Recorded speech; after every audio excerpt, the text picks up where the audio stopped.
Hello, you beautiful people. Welcome to the Dear Dad podcast. This is the place where we address dad dynamics and discuss personal experiences, stories, and poem submissions to help provide a platform for healing while simultaneously uplifting one another. Let's change the dad narrative all around. Let's go. Let's grow.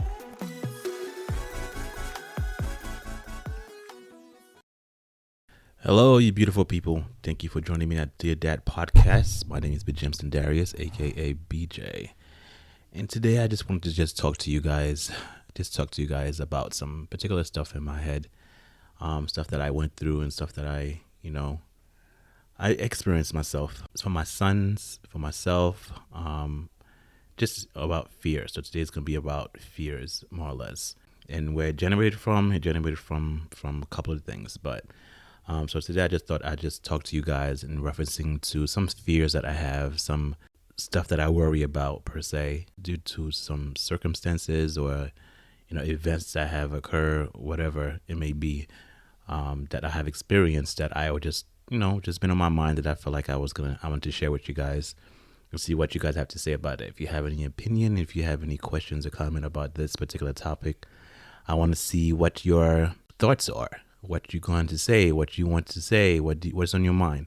So I'm all for it. So if you guys have any thoughts referencing to these particular things that I am going to mention, feel free to just comment back on our social media page or just send me a email. So let me hop on this and we can get started. So fear. I do have a lot of fears. One particular, when I was younger, I had a big fear of elevators. I know this sounds weird, but I had a big fear of elevators. And it bothered me so much that I couldn't even get on the elevator to go up my apartment. I would take the stairs if I have to, and take the stairs up and take the stairs down, And that was when I was living with my mom, and that was 10 flights up. So I would go up the stairs. It wouldn't be a problem. The worst one would be elevators that have glass. Those used to kill me. There used to be a mall I used to go to in the city, in Manhattan, and in the mall it was an elevator that was, you can see the elevator goes up. When you're in it, you can see everything around you. You can even see the bottom of it. It was just, for me, for some reason, why I was afraid of elevators. I don't even know why. I don't know where it generated from. I don't know who I got it from. I just know I was afraid of elevators. And from that day on, I just didn't like to be on elevators. Whatever I need to do, if I go out and go into an apartment, I would just take the stairs. That's how bad it was.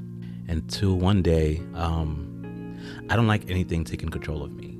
That's one thing. I hate anything taking control of me where it frightened me to where I can't move, I can't say anything, I can't do anything. I just don't like that. So I just bite the bullet and trying to figure out a way out to deal with that. And, because I don't want that to cripple me, because that's what it was doing. So I found some way to deal with it. I think I was working at my first job, McDonald's, and we started to do a delivery process, and I was delivering food to people. The buildings that was around me were, big, tall buildings. They had 20 floors plus. So I think from that day on, I was just like, if I want to get over it, I'm going to have to find some way to get over it. So once I start delivering, I go in the elevator. It's still frightful, still fearful, and still annoying. But I found some way to deal with it, and I was able to deal with it, and I got over it. I still don't like elevators. I'm not going to be so fearful where I'm going to take the stairs or something like that. But I would take it if I have to. If I see that there's something wrong with it, I would just take the stairs. But that was my fear of elevators. I had also a fear, I have a fear of, we call it water bugs. I don't know what you guys call it. Just to describe it, it's not just little roaches. It's talking about just those ginormous big cockroaches, water bugs we call them. And it's those, I hate them. I don't like them. Whenever I see it, my skin crawls. They run fast. I hate the way they look. It just doesn't it doesn't do me justice. It doesn't do me well at all. It doesn't do me well. I hate water bugs. I hate when they fly. I hate the way it sounds when you step on them. Very bad. I think there was one in our apartment when I was in my mom's house. I had to put on boots. I had to put on a sweater, I think a hoodie, just to stomp on some water bugs, and it was just like, I was over it. So for that particular one, I still don't like it, But if I have to, I will. Like if my family's here, and I so happen to just like, I don't know, I see one, I'm gonna crush it. I'm less fearful when I have like my family around, because then I have to protect them. But if it's for me, I would just avoid it. I'm not going to. I don't want to. So this one is not so much of a fear. It's something that I just don't like. Right? I just don't like it, and it's practically pretty much close to a fear. But I can go over it. I can see it. I won't touch it. But if I see it, it won't bother me. If I see it in the street, it's not going to bother me. I can avoid it. But it was not as bad as an elevator. So that's one of the fears that I had when I was younger. I probably still have it now, I would say. But as things move on, I'm growing up. Before I even had a family, I think one of the fears that I had for myself was that I was fearful of actually not being able to have kids, or should I say, I was fearful of not being able to be a dad. And that's something that I always wanted, because I wanted to have the opportunity to, one, of course I want to have a family, but make a difference in someone's life. That's what I wanted. Like, I want to have the opportunity to just say, this is my child, this is of me, like this is 50% of me, like it's from me. And that's what I wanted to say. I also wanted to just have the opportunity to just have someone that I can pour love into besides my wife. Loving your wife, loving your girlfriend is different than having a kid. Loving them is completely different. Someone asked me before, not too long ago, like, how do you feel about your second child? I said, honestly, just feel like I'm falling in love all over again. Like, there is another chamber of my heart that's being filled up with love. And I always say, you cannot be a parent if you're not ready to love. You gotta love deeply. You gotta love strongly. You gotta love, and that's how I feel about my kids. So I was very, very fearful of not having a kid, not having a family. I was actually also fearful of growing old. Not just growing old. Growing old by myself. Right? Like no wife, no girlfriend by my side, and I'm just by myself. Now I see the value of being alone, but I love being married.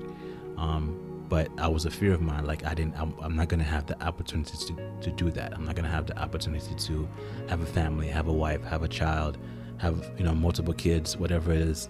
I was fearful of that. And I was just fear of just like, not having that. And, it had a big impact on me.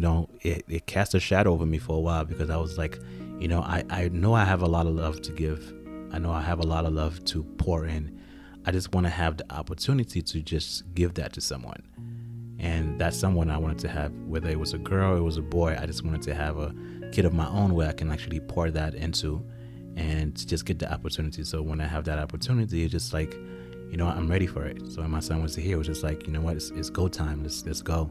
My wife and I talked about it. She got pregnant, delivered, and it was just him and I for the first couple of days.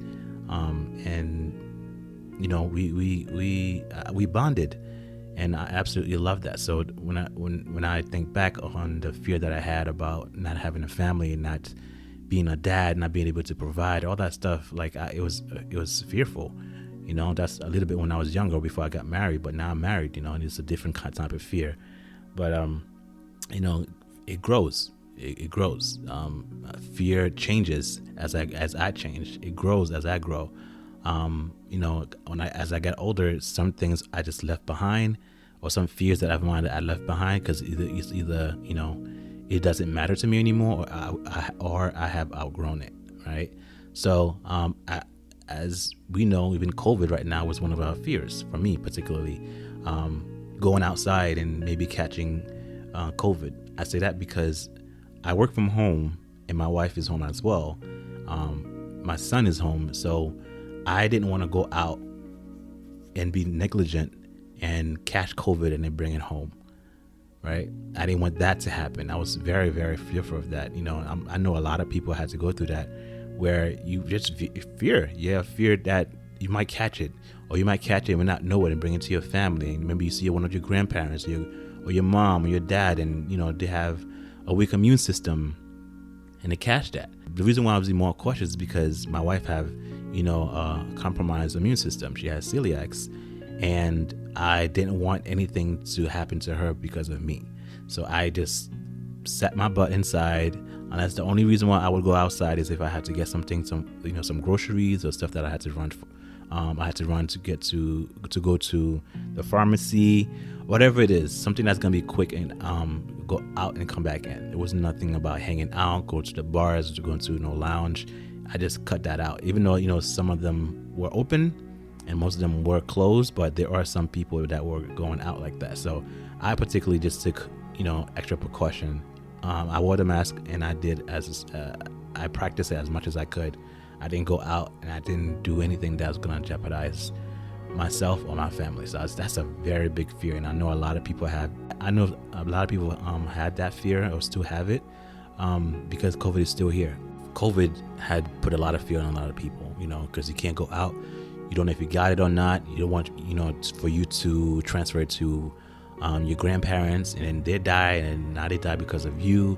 Like, you don't want that, that kind of pressure on yourself. But that's what COVID has done for a lot of people, and especially for me. Like, I know I didn't want to expose myself and bring it home. And my wife as well, she goes out, she's very careful about it. She wears a mask. She doesn't go out unless she's needed to. But predominantly, most of the time, I'll be going out. If I need to go out, I just, again, be precautious, come home, wash my hands, and be as clean as I could. But just like I was saying before, stepping out of my house to go get some grocery shop, it was not only COVID, it's just a fear of not coming back. What does that mean? I go out, maybe I go grocery shopping, I go to get some gas for the car, or I just went out walking, or maybe I go running or something like that. I go to the gym, whatever it is, I go out and I don't come back, right? I'm not able to come back because whatever happens, a car crash, I crash into a car, whatever it is, or something that caused me not to be able to come home. And now my wife is worried about me. My wife is worried about me. My kids are worried about me, and they don't know where I'm at. And when they get the phone call, it's not good news. So that's a fear of mine, because I love to provide and I love to give. And for me, it's kind of like a fear, or it's kind of like a letdown if I'm not able to provide and know that my family's gonna be okay. So leaving my house and not being able to come back, not being able to do what I need to do as a dad, but definitely just like leaving them, I wouldn't say stranded, but just without me, right? Without me. And of course, leaving my house and not coming back home also just like goes along with, and I say about driving, is like getting pulled over by a cop, right? That's one of my fear. And it's weird how tense you can be when a cop pulls you over. As a matter of fact, how tense you can be when you see a cop pass by. Maybe some people won't experience that, for more maybe in the Caucasian side, won't feel that. Cop might drive past and they don't feel anything, but you can ask almost every colored individual, colored black, brown individual, whenever they see a cop car that's passed by, or you pass by them, you get a slight anxiety. I'm pretty sure your heart rate increases without you even knowing. Those are like a PTSD that you're experiencing that you don't even realize it. And it's happening every day, and I'm fearful of that.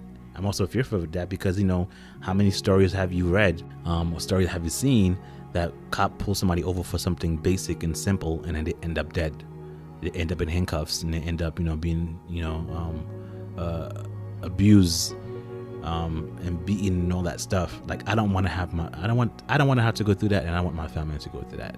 So I'm fearful of that. Like, it happens every day whenever I go out. That's another reason why I'm afraid to just go out in my car too often, because again, I can get pulled over for anything. Let's say I forgot to put my signal on to turn, or when I make a right turn or left turn, or change lane, and then God forbid that minor incident can turn into something deadly, right? Because the officer is either trigger happy, or they thought they saw something, and now they start shooting because they are fearful of their life, right? Quote unquote. But it's hard, right? It's hard, and I'm driving in the car with my family, and a cop car pass by, or I pass by a cop car, I get anxious. I get anxiety because I don't know what's gonna happen. I don't know if they saw me, if they didn't see me, or is the color of my car a problem? How big my car is a problem. What would they have to see for them to actually pull me over? And that's not something that I want. So I try and be precautious as much as I could. So I try and be as much cautious as I could to not get pulled over. But most of the time, sometimes it's not even your fault, or you don't even realize it. Maybe it's a routine stop, whatever it is. Maybe it's the end of the month and they gotta meet their quotas, so they want to give you a ticket, and that ticket turned into something deadly. So I'm fearful of that. I'm very, very, very fearful of like getting pulled over by cops. I'm pretty sure almost every black and brown individual are going through that still, not knowing if they are going to come back home, not knowing if this random stop that they got pulled over for, if that's going to be the last time, or they're going to see the kids when they get home. Right? That's what we fear. That's what I fear. So I try to be as cautious as I can, so I won't try to alert the cops, the authorities, because again, I can call them to my house for my protection, and I end up being the one that gets shot. Right? How many stories have you read because of that? You know, people call the cops because their son or daughter is autistic or on the spectrum, and they come. The first thing they do is pull out their gun and shoot. Right? How many stories have you heard of that? How many stories have you heard about that? It's scary. It's very, very scary. But you know, these fears that I have there's a reason for it. Some of them sound silly, and all of them is actually very serious, and some of them are still here. They're still present. But just knowing what to do at the exact time, especially, you know, during COVID, you can't go out, you can't talk. You know, you minimize yourself to do certain things, and now you have to worry about if you go outside, you might get pulled over and not come back home.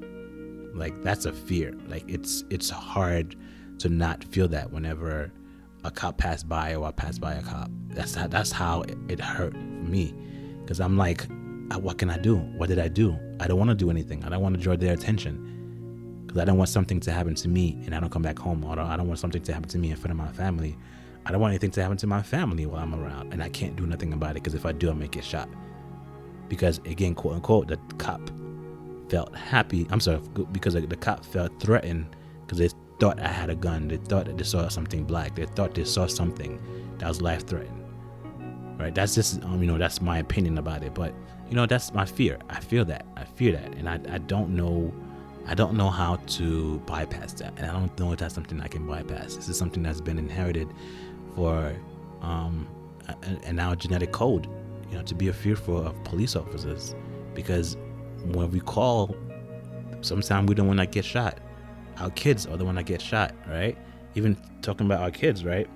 Just let me give you an illustration. So talk about kids. I'm afraid my son getting into some kind of trouble, and he doesn't come home, or he gets shot, or he gets stabbed, or whatever, anything that has to do with my son, I'm fearful about.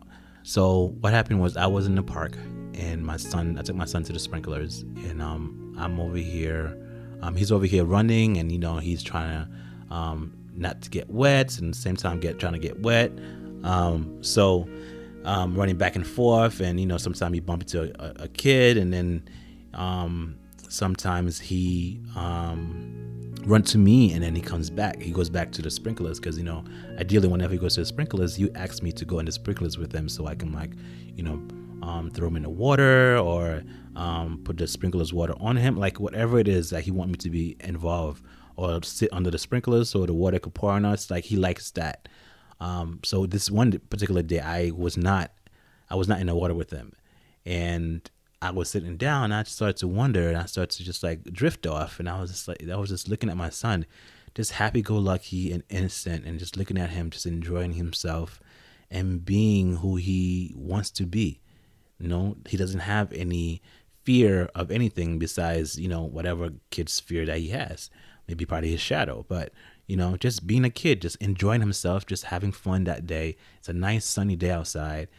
Kids are running around, parents are sitting back, and the kids are enjoying themselves. And I watch my son, and he comes to me hard, and I'm thinking about, what would my son have to do at age 3 years old for him to become a threat to someone? My son is brown skin, enjoying himself and someone would feel threatened by him. I don't understand that. And that's what actually really just like started hitting me. I'm just like, I don't even know why I was thinking about that. It just hit me. I'm just like, because you hear the stories, all right? You hear the stories all the time. Like Tamir Rice, like, a kid who's playing with a toy gun. As soon as the cop came, within seconds, he was shot.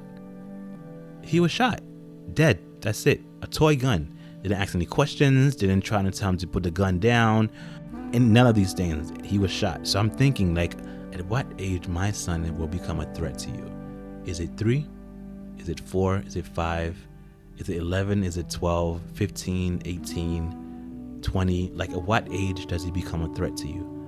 What age do you start questioning that he is an adult, that he doesn't deserve to live? At what age? Because of my son's skin color, I have to worry about that. He can't go certain places. He can't do certain things. Is that something I need to worry about? Shouldn't have to. I'm looking at my son play and having fun and enjoying himself and, running around and falling down and coming to daddy, give daddy a hug. And I look at him and I wonder, like, how is he a threat? How is he a threat? At 3 years old, how can he be a threat to you? He barely even knows life. But you see him as a threat. That seems to bother me because I don't know.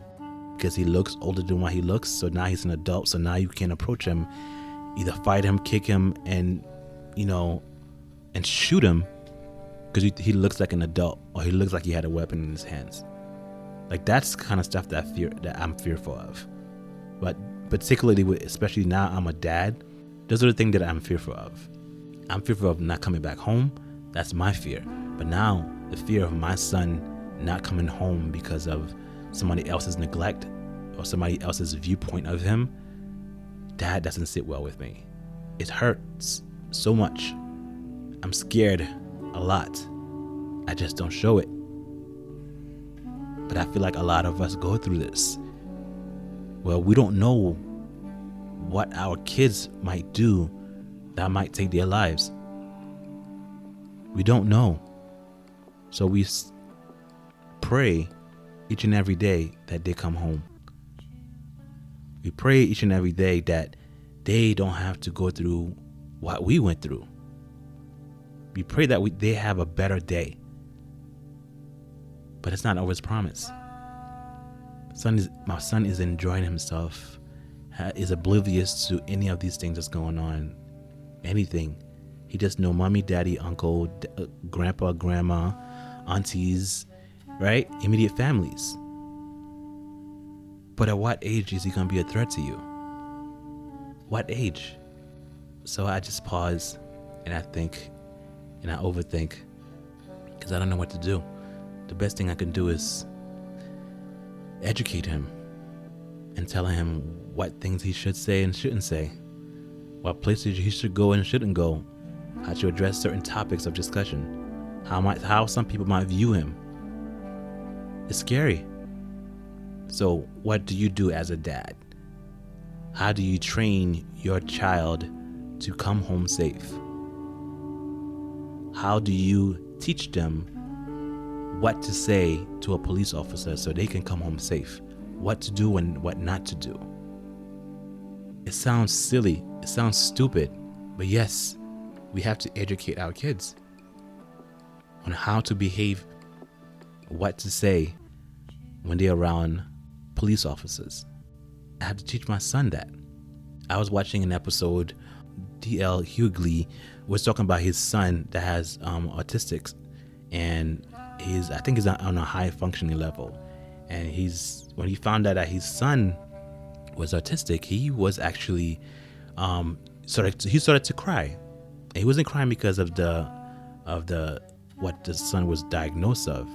He was afraid that when his son meets a police officer, he may not know how to act. He may not know what to say.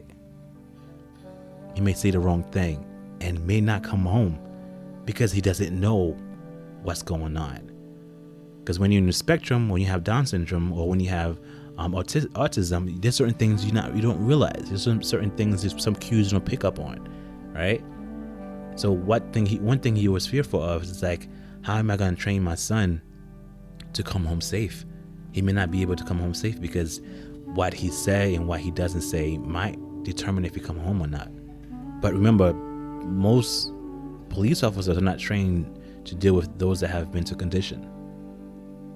So imagine if he get pulled over and not realizing why he getting pulled over, and he gets upset, and that can transform into something deadly. As dads, as fathers, we are fearful of that our sons and daughters may not come back home, that we may not come back home. This is the reality that we're living in right now. It's harsh. It's unfair. This is the reality that we're living in right now. It's scary. So I have a whole bunch of fears, but I thought I would present these things to you and see what kind of fears that you guys have as parents, as dads. What fears do you have for your future and present, for your kids and for yourself? Again, I probably have, plenty of other fears that I've had, but this one in particular, and the one that I mentioned, the last one of my son being innocent and playing in the playground and the sprinklers, he could possibly be a threat to someone, and they might take his life.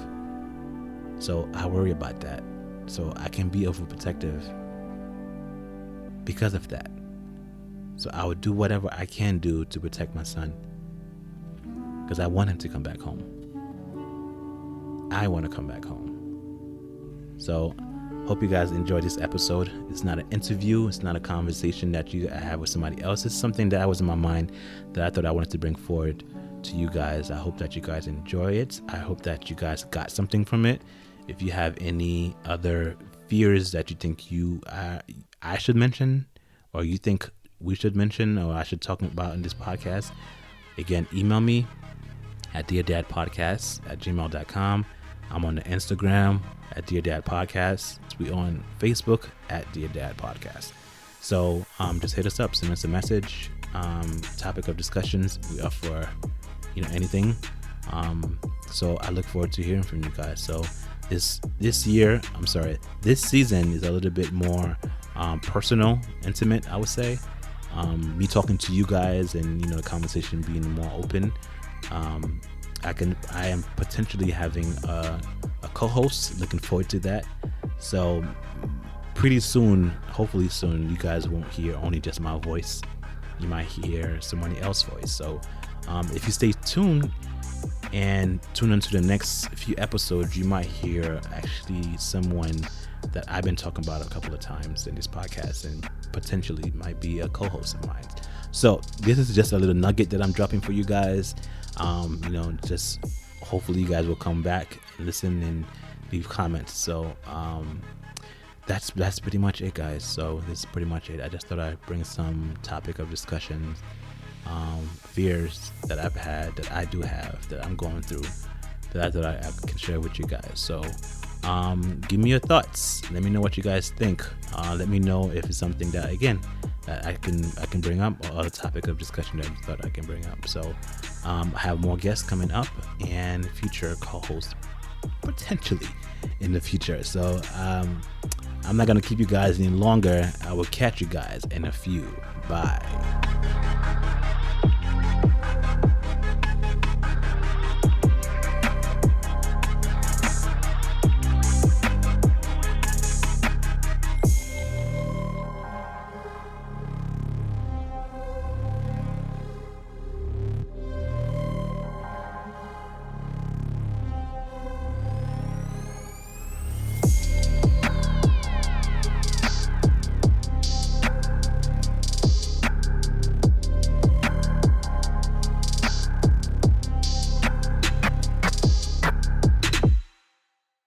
For more Dear Dad podcasts, visit Apple Podcasts, Stitcher, or wherever you listen to your favorite shows. Make sure you check Dear Dad Podcast on your favorite Instagram social media platform at Dear Dad Podcast. Catch you later.